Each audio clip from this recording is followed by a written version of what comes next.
All right. Good morning. Welcome back from Thanksgiving break. We're in the home stretch. We have class this week, class on Monday, and then exams. So we're going to begin by talking through our schedule from here and how things are coming together. Over the next 2 weeks, you will determine 1/3 of your grade for the course. So let's make it count. What do I have in mind there? It's 2 things. We're having exam 2 on Wednesday of this week, and we're going to spend some time today reviewing for that. And then starting today is assigned your final project. And so the final project is going to be due on Monday, December 16th at 2 p.m. Why 2 p.m.? Because that's the start of the final exam period for this course. Final exam period. So it's fitting that the final exam period is dedicated to the presentations of your final project. What you should be seeking to do with your final project is show me that you can integrate what you've learned this semester into the process of creating a respectable professional piece of software. And I'll go over the requirements in just a second, but the general theme is do something interesting and ambitious over the next 2 weeks that really showcases for me what you've learned. The lab period tomorrow is dedicated to giving you a nice 3-hour block of uninterrupted time to work on that project. And so I expect everybody to be there, ready to go on your project. During the lab period tomorrow, I plan to have a conversation with every student in the class about what you're doing. The lab period will start, you'll just be working, but as you're working, I'm going to go around and visit with each of you during that lab period to get a sense as to what direction you want to take your project. And we'll have some conversations about what makes sense in terms of which way to go, what techniques you might use, and so forth. So the final project then. You will create a program of your own design, implementing data structures throughout. You'll use IntelliJ, JavaFX, and Scene Builder. So your final project should have a nice graphical user interface, okay? So what is it? Write a complex Java application. It can be anything you want, subject to these requirements. It needs to have a GUI built with JavaFX and Scene Builder. The GUI should have some persistent state, bless you, that is modeled by classes of your own creation. So as with some of our previous projects in this class, the idea is the user does stuff, and doing stuff changes the state of the program, what's represented in memory, and that change in state should be represented visually on the user interface in some manner. Your classes should represent an abstraction of the underlying data representation. So in other words, your classes should have methods that are in terms of the domain of the project. And then the data itself doesn't necessarily need to look like that. You have to incorporate, I expect your model to have numerous classes and enums that are organized in a sensible way.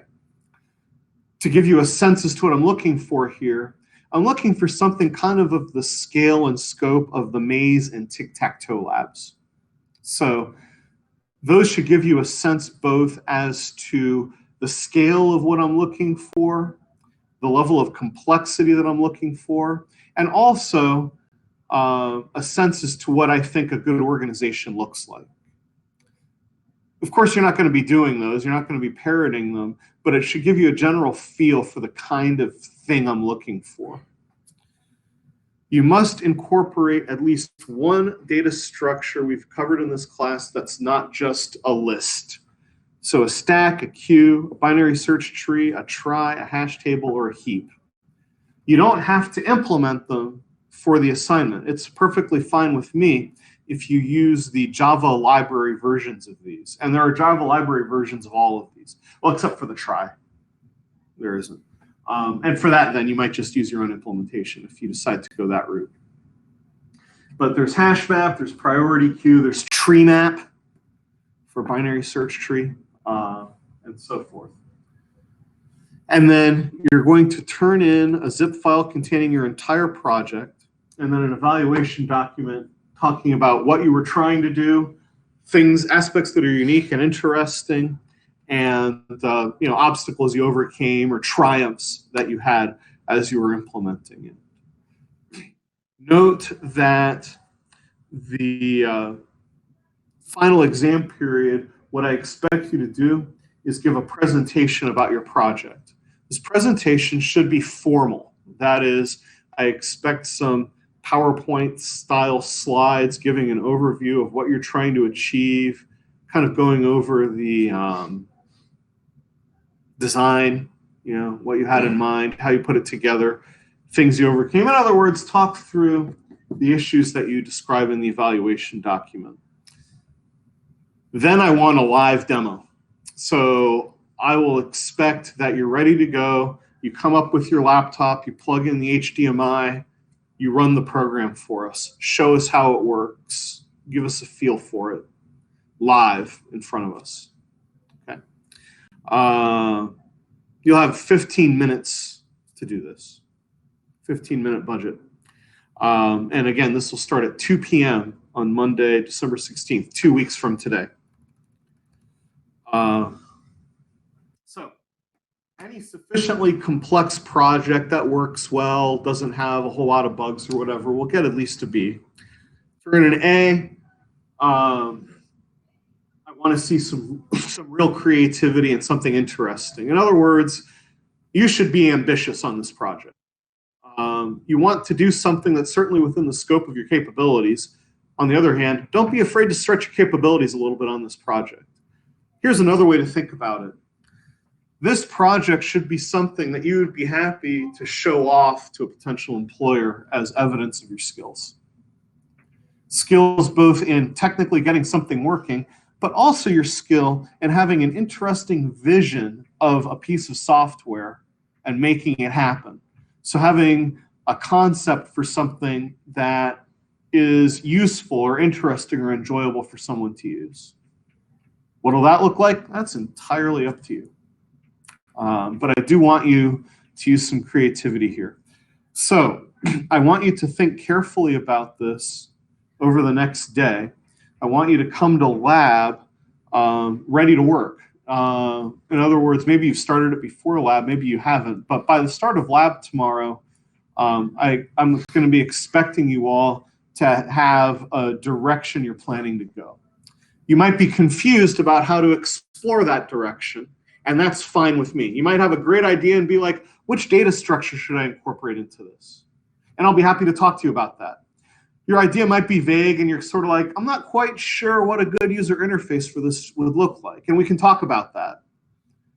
What I don't want is for you to show up and say, I have absolutely no idea what I'm going to do.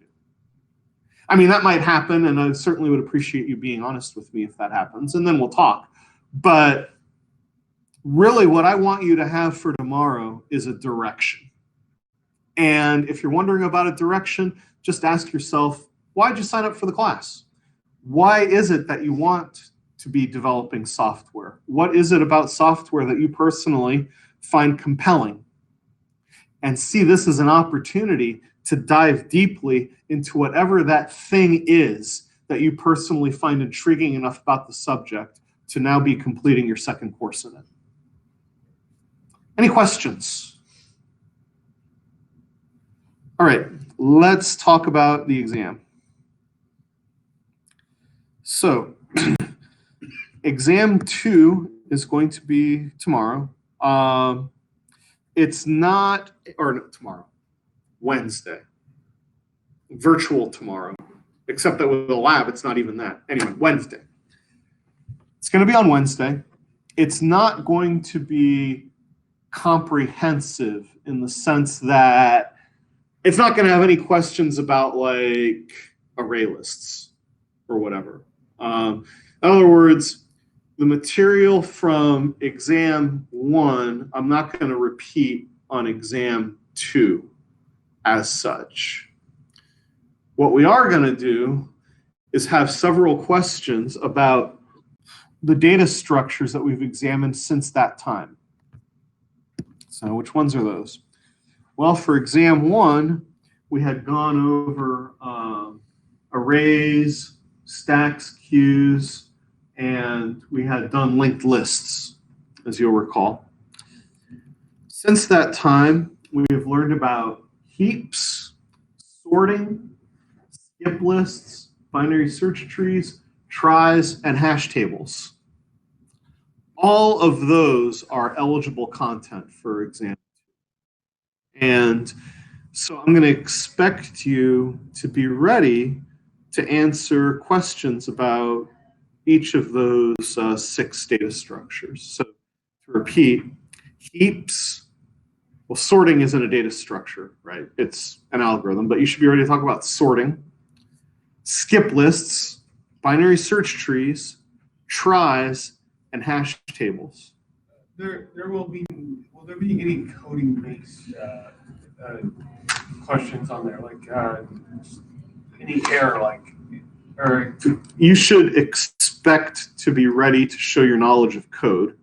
You shouldn't expect to have to do long implementations of things because 50 minutes just isn't long enough for that. I may definitely have sections of code that maybe have some errors that you have to fix. So for instance, I might have a implementation or partial implementation of some data structure, and then you would have to identify why it doesn't work and talk about how to fix it. I might have a segment where you write part of a data structures code or part of an algorithm. I'm definitely going to have higher level conceptual type questions. So thinking about time complexity, the big O idea, that sort of a thing. Thinking carefully about what am I big O'ing on? So let's talk about that a bit. So it's a bit of a review then of this whole issue of asymptotic complexity. So we're going to think about the idea of complexity analysis conceptually and think about the kinds of questions that I might be interested in having you ponder relative to the idea. So just to review on a definitional level,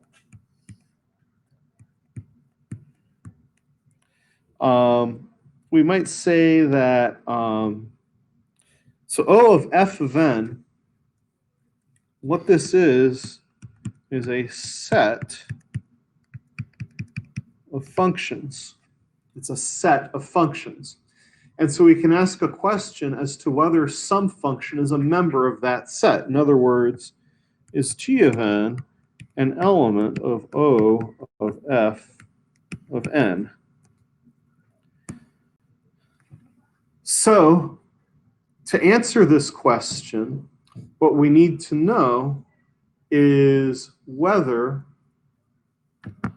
the limit as n goes to infinity of G of n over f of n yields a constant that's greater than 0 and is definitely not infinity. Okay? So what are we looking for here? What we want to do is understand the order of growth, right? How fast does it grow relative to something else? So if we think, for instance, about some algorithm is 2n squared, and some other algorithm is n squared over 2 plus 2n, what we're ultimately going to find is that these are of the same order of growth.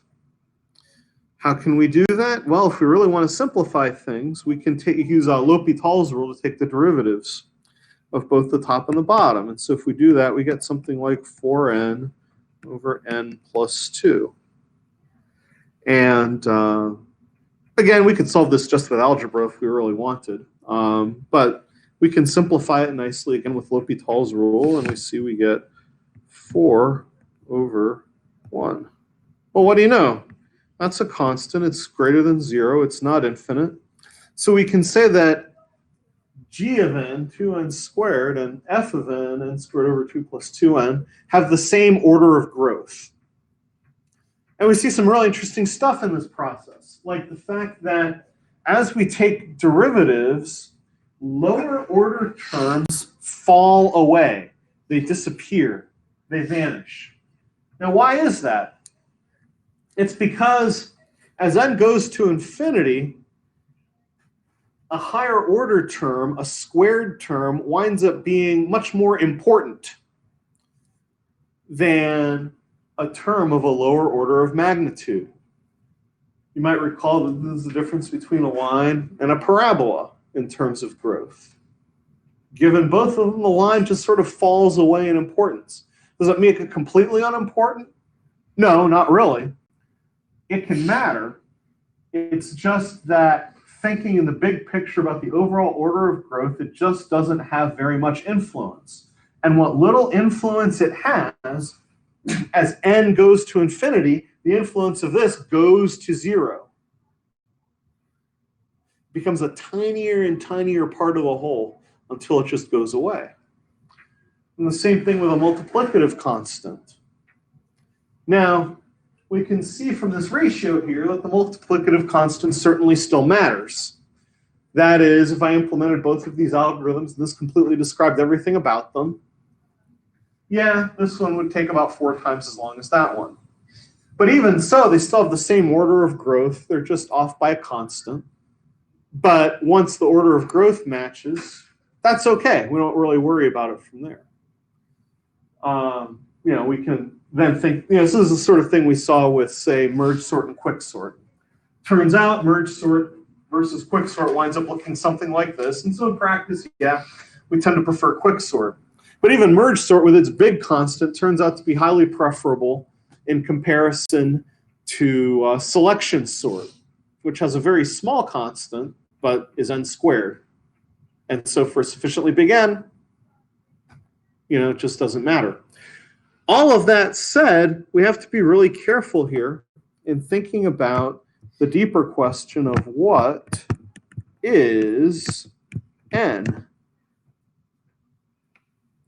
So, when we talk about this question of what is n, what we're really trying to figure out in an informal way, and I'll formalize this a little bit more in a moment, is what is the thing that happens that moves the algorithm along in the tightest loop. Now, why I'm emphasizing the tightest loop?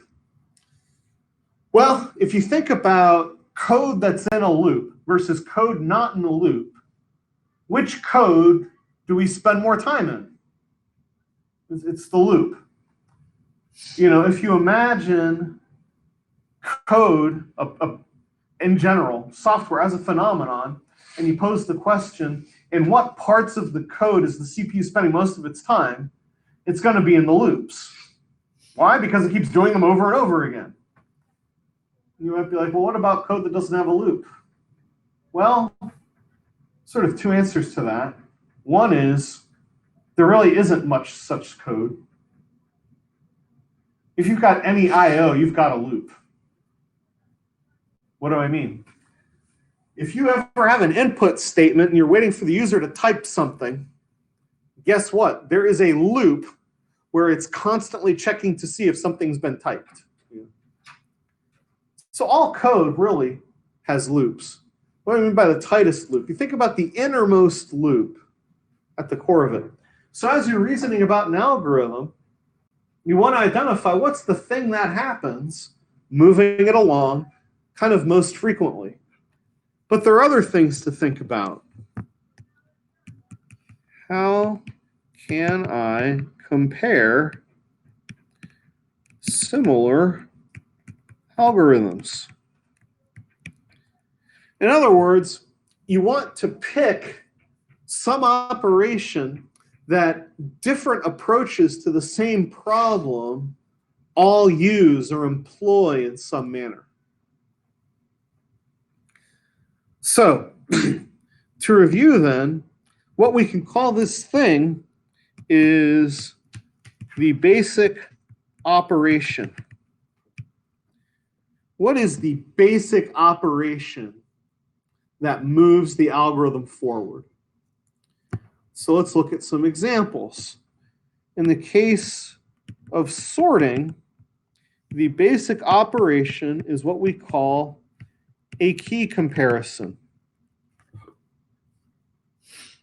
That is comparing the things you're trying to sort is the basic operation for sorting. Now, other operations are imaginable other than key comparison. For example, instead of key comparison, we could do something like, say, swapping. Think about swapping, and that looks like a pretty legitimate operation to count for a sort. And you can do that. You can definitely analyze sorting algorithms where n is how many swaps are there, or how many memory assignments are there, maybe more precisely. But we don't tend to use swapping as the criterion. So if we scoot back here, there are two issues: the tightest loop and comparing similar algorithms. So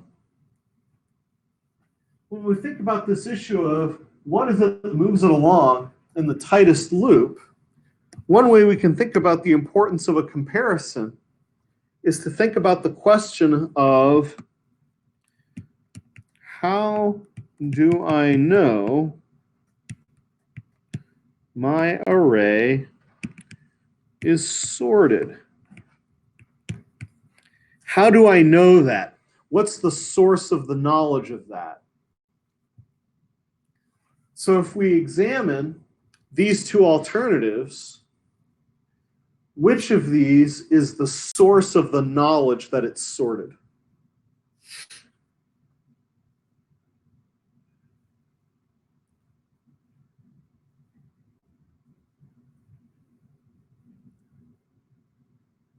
Would it be the comparison or the swap? It's the comparison.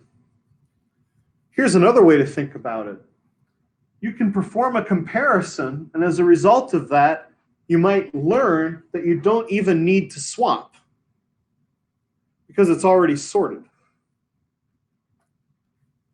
So there are times, say if your array is already completely sorted,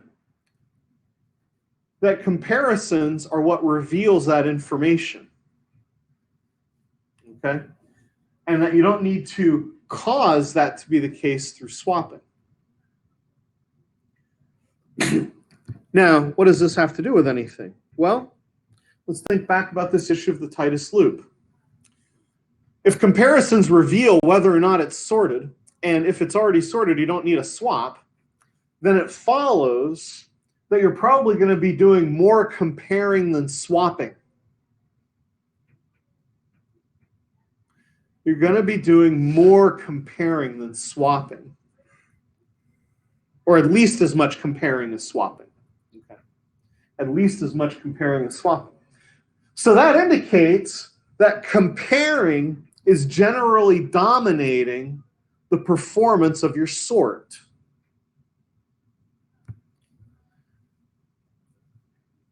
That then leads very naturally into this next issue. How do we compare similar algorithms? Use the comparisons. And so comparison has become kind of a standard for thinking about how do you rate the complexity of a sort.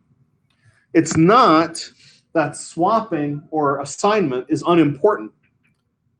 If you don't move things around your array, it's never going to get sorted. So that is very important, right? But comparison, key comparison dominates it. So if we think about selection sort, so let's review briefly what selection sort does.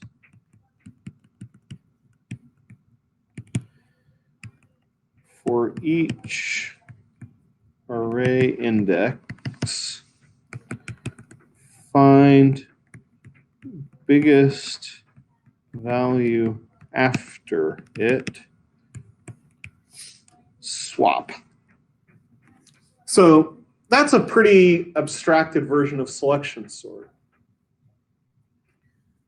So if I show you this, how do you think about the number of key comparisons it performs?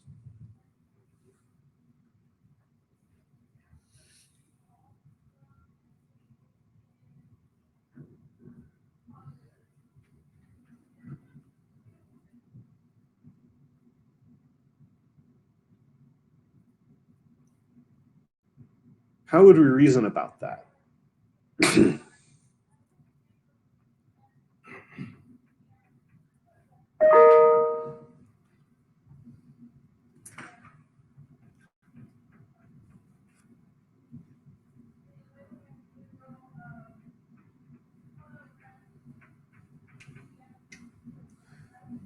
Let's just think about this step. Find the biggest value after it.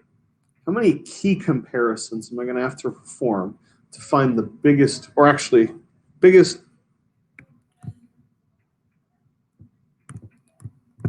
smallest? We could do biggest and then sort in descending order, but let's just think ascending order. Let's find the smallest value after the value at a given index in an array. How many key comparisons am I going to be performing? You have to look at all of them after it if you want to find the smallest out of all of them. I have to look at all of them after it if I want the smallest out of all of them. Good. So the very first time I've got n minus 1, then I have n minus 2, then I have n minus 3, and ultimately I just have 1, right? So it turns out that this essentially averages to doing n over 2 key comparisons, right? Now, how many times am I going to do n over 2 key comparisons? I'm going to do it just once. I'm going to do it n times, right? I need to do n of these. So I have n squared over 2 for my key comparisons for selection sort. Now, how many swaps am I going to have?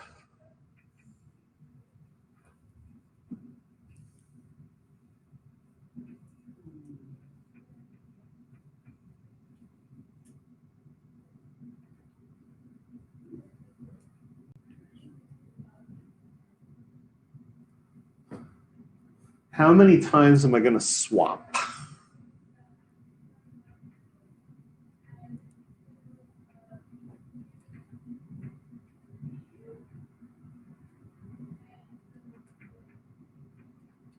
once for every index in the array. Correct. And so how many will that be? N times? Yep. You have 1 times n, which is n swaps. So see, if you rate selection sort in terms of how much swapping it does, we could say it does O of n swaps, but it's going to do O of n squared key comparisons. The point is, you can get different big O values depending on the basic operation you're using to understand the algorithm. So I might have an exam question where I simply ask you, given this basic operation, what's the big O bound on the number of times this operation happens? I might ask that. I might have a different question where I ask, what do you think is the most appropriate or informative basic operation that you could employ to really understand this algorithm? And it may be an algorithm that we've seen, or I might give you a whole new algorithm we haven't seen and ask you to analyze it. So you need to be ready to think in those terms as well. Certainly then you want to be familiar with the big O and bounds for the basic operations of everything we've looked at. But you also want to be ready to go into the mindset of reasoning about how do I come to a conclusion about this. Okay? So in light of that, I do want to spend some time reviewing 2 really important ones, the trie and the hash table. Because here are 2 of them that in the it's for the hash table in the expected case, for the trie in the worst case, aren't really depending on key comparisons. Right. So the trie, let's talk about that first. Does anybody remember the input sizes that are of concern for us with a trie? You know, for the sorting, it was just how many elements do you have in the array. For the binary search tree, again, it was number of elements. What were the input size concerns for the trie? I mean, certainly number of elements exists, but it turns out we didn't need to reason about it. What did we need to reason about for the trie? Isn't it something 3? Because try sounds 3. No. Okay, I don't. Etymology will not save you now. Is it the number of children? Yeah, number of children. And how was that bounded? By 2? Well, No, not by 2. You could have a lot more than 2 children in a trie.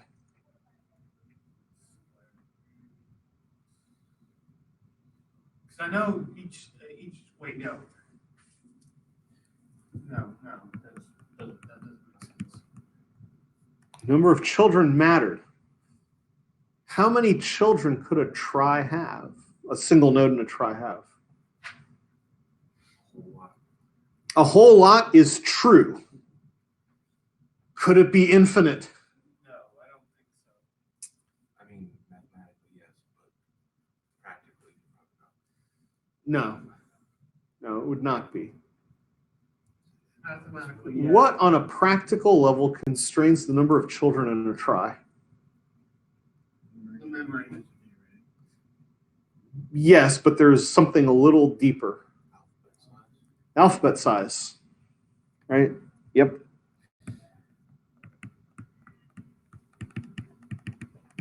You're not going to have any more children than entries in your alphabet.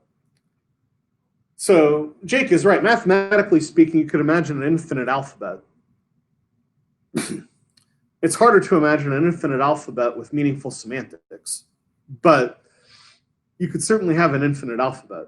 But of course, in practice, you won't. You're going to have a finite alphabet. Okay, what else constrained a trie?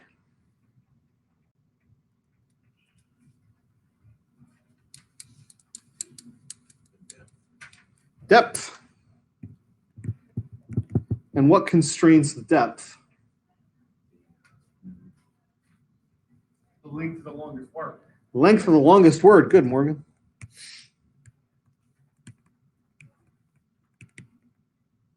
Yeah. So,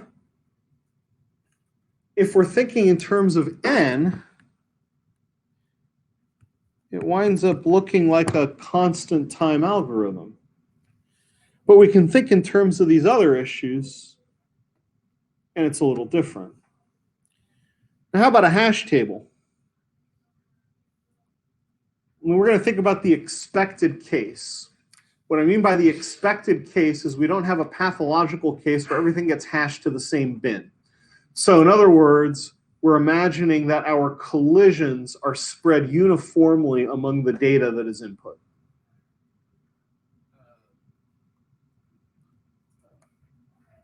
So what do we have to think about with a hash table? And now we have to think about the keys.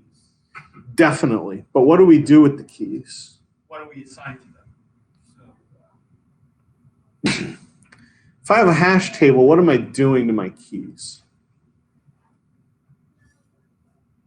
They're calling them, I think. They're not functions, Uh, but a function is involved. What function is involved with a hash table?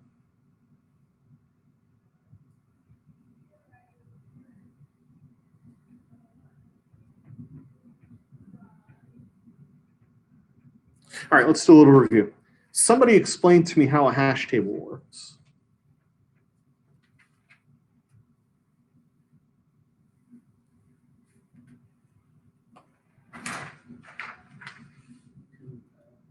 Take a word, and for each letter in the alphabet, you have a key, which are numbers, I guess. For each letter, you do what? You convert them into numbers, and then using an algorithm, you convert all those numbers into. So you do some math on each number, and at the end, you've got some hash value. In other words, so that was good, right? We have what's called a hash function that operates on a word or a term of some kind. That returns an index, which we can then use for the array that lies behind the hash table. Now, array indexing is really cheap. And if we're assuming uniform spread of collisions, then we might also say there's some constant bound on the chain length, right? So if we've got a constant bound on the chain length, what really matters is actually the complexity of the hash function, right? And if the hash function is visiting every letter and doing some math, then it turns out this math that it's doing, that is our basic operation. So we investigate, and again, it comes back to what's the tightest loop. And if we think about these aspects of the hash table, if we can put a constant bound on the chain length, the main loop we're dealing with is the loop inside the hash function that does the conversions.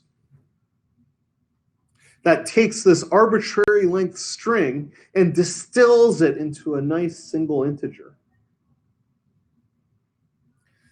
Now, in principle, you could imagine this being some quadratic thing where for every letter, it looks at every other letter and does something with them. In practice, though, it tends to be linear, right?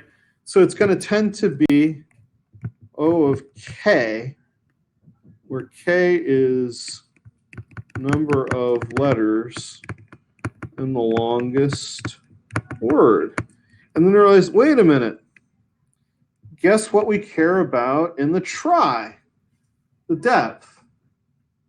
So this gives us something to do an apples to apples comparison between these. Right? Now, even with the try, we can pose other kinds of questions. Like we could say, compare the depth of a try versus the depth of, say, a binary search tree for the same data set. And you might find, you know what, maybe the binary search tree winds up being shallower. But that's not enough, right? Why?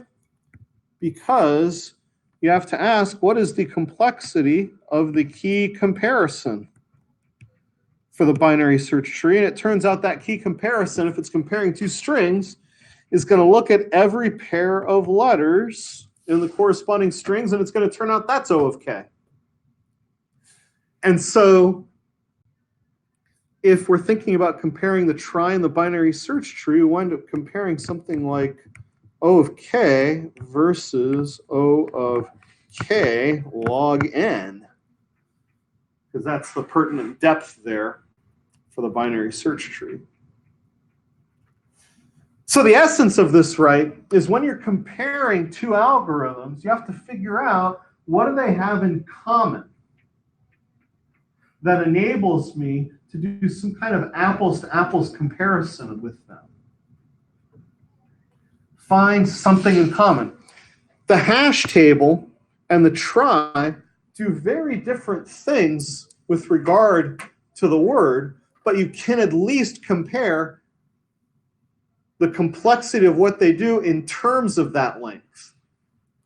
Now that comparison winds up telling you a lot, because even if the basic operation of do some math is one kind of thing, and the basic operation of navigate your children is something else, if you can at least find that they're the same in that regard, then you can think about those basic operations and work out which of these is likely to be more torturous, you know?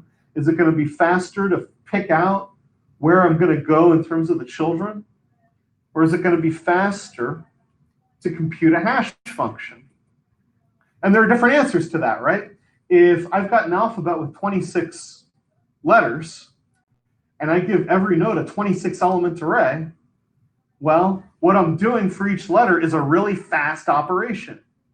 If, on the other hand, I've got an alphabet with 1,000 letters and I don't want to represent 1,000 elements at each node, instead I use a sorted array, well, then I'm looking at doing up to n insertions, right, at each node to move everything aside. That's probably going to be more expensive than the hash table. Isn't that how, never mind, Brian just. Okay. So there's kind of a real art to this, actually. You have to examine a couple of different algorithms and ask the question, what do they have in common?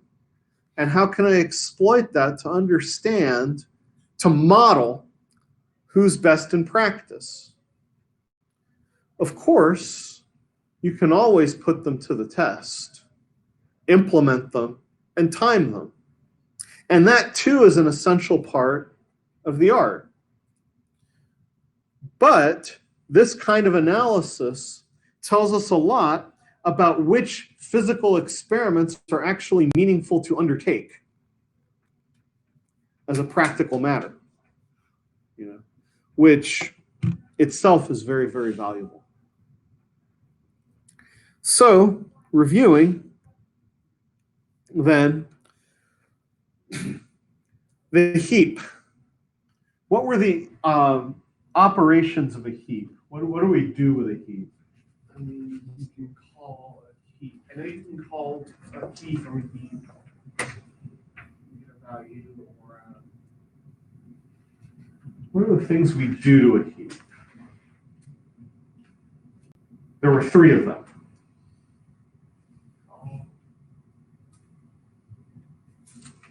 Really, there are 2. One of them is very straightforward, right? There are 2 that alter the heap. What are 2 operations that change a heap? add and remove. Add and remove. Yeah. The third operation is just inspect, right? What is my minimum or what is my maximum? Okay. What was the time complexity for adding an element to a heap?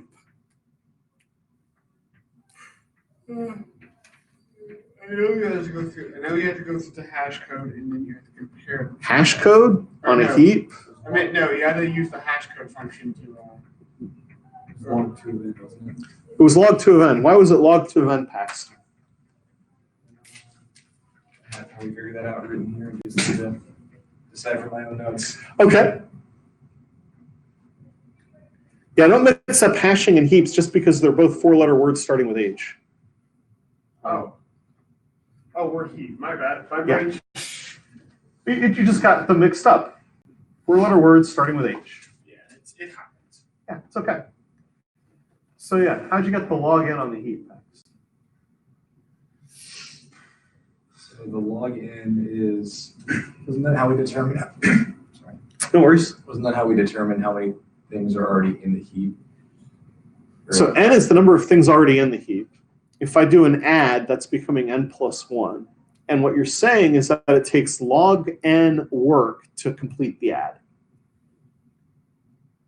Anybody remember why it takes log n work to complete the add to the heap?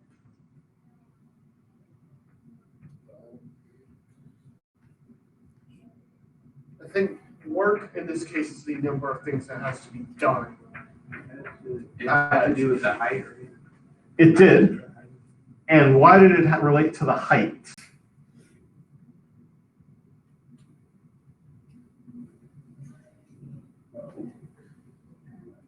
Because for every 2 elements you add to the heap, add another number two. Well, it's not every 2 elements. It's every time you double the number of elements, right? Right. So if I've got 1 element, I've got 1 level. If I've got 3 elements, I've got 2 levels. If I've got 7 elements, I've got 3 levels. And I can add 8 more. At 15 elements, I've got 4 levels. I only need to do work once per level, and that work is a comparison, a key comparison. I do 1 key comparison per level, and once I've gone through my levels, I've added. For a delete, I do 2 key comparisons per level, but 2 is just a constant, and so we just say log n. Okay, sorting. What's the fastest asymptotic time for a sort? Depending on which one of these methods Or some sort. What's the fastest a sort can be? I would add of the ones we've seen, but it turns out the ones we've seen are as fast as a sort can possibly get asymptotically. There's a really neat proof of that. How fast was merge sort?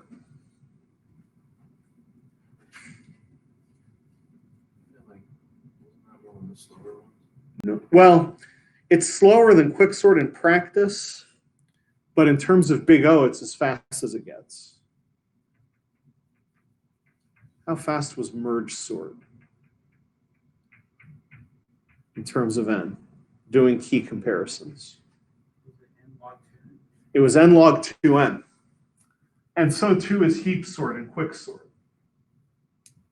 And in all cases, the reason we get n log 2n is that in some form or another, we're splitting things in half and then sorting the halves. And the number of levels of split is log n, and then the amount of n at each level, we end up doing n comparisons. So you should be ready to explain this stuff for everything we've covered since the first exam. You should be able to summarize for me a concise and clear explanation of the big O complexity of all of these algorithms, okay, for this exam. You should be ready to analyze an algorithm you haven't seen before and make it do and figure out how to make it tick. And that's the kind of stuff I'm going to be testing you on Wednesday. Any questions? All right. Happy algorithming And I look forward to seeing you all tomorrow in lab.